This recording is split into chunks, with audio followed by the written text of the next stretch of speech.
అధిక బరువు అనేక సమస్యలకు కారణం. సాహితీ యోగా ఆన్లైన్ క్లాసులో జాయిన్ అవ్వండి. హైడ్రా ఇప్పుడు ఈ పేరు వింటేనే ఆక్రమణదారుల గుండెల్లో రైళ్లు పరిగెడుతున్నాయి.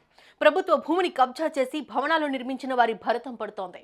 హైడ్రా రంగంలోకి దిగిన అతి కొద్ది రోజుల్లోనే కబ్జాదారులు ఆక్రమించిన స్థలాలను స్వాధీనం చేసుకోవడం విశేషం. అయితే ఇప్పుడు ఇదే హైడ్రాను సామాన్యులతో పాటు ప్రతిపక్షంలో ఉన్న కొందరు రాజకీయ నాయకులు కూడా స్వాగతిస్తున్నారు. ఈ క్రమంలోనే మరికొందరు హైడ్రాను వ్యతిరేకిస్తూ ఉన్నారు.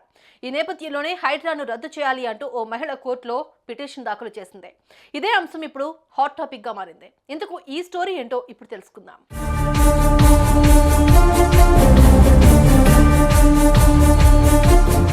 ఎఫ్టీఎల్ బఫర్ జోన్లో నిర్మించిన భవనాలపై హైడ్రా కూల్చివేస్తోంది. కబ్జాదారుల పట్ల ఉక్కుపాదం మోపుతూ ముచ్చమటలు పట్టిస్తోంది. అయితే ఇదే హైడ్రా టాలీవుడ్ ప్రముఖ నటుడు అయిన నాగార్జునకు చెందిన ఎన్ కన్వెన్షన్ ను నేలమట్టం చేసిన విషయం తెలిసిందే. ఈయనకే కాదు, చెరువును నిర్మించిన వారందరికీ నోటీసులు కూడా జారీ చేసింది. నిర్దిష్ట సమయంలోగా అక్రమంగా నిర్మించిన భవనాలను కూల్చివేయాలని, లేదంటే రంగంలోకి దిగి మేమే కూల్చివేస్తామంటూ హైడ్రా కమిషనర్ రంగనాథ్ అనేక సందర్భాల్లో చెప్పుకొచ్చారు.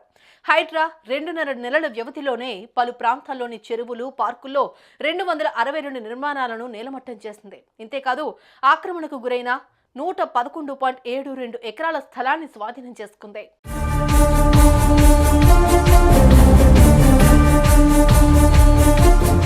అయితే ఇదే హైడ్రాపై లక్ష్మి అనే మహిళ హైకోర్టులో పిటిషన్ దాఖలు చేసింది.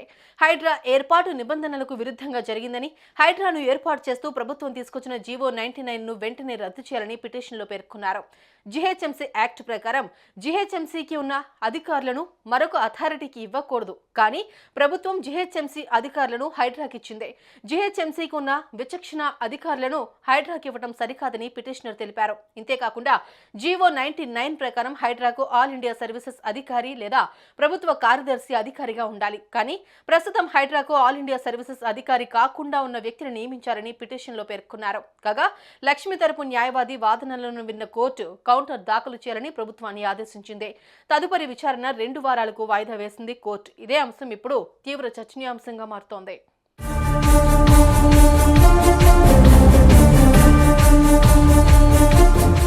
హైడ్రాను రద్దు చేయాలంటూ హైకోర్టులో పిటిషన్ను దాఖలు చేసిన ఈ మహిళ నిర్ణయం సరైనదేనా?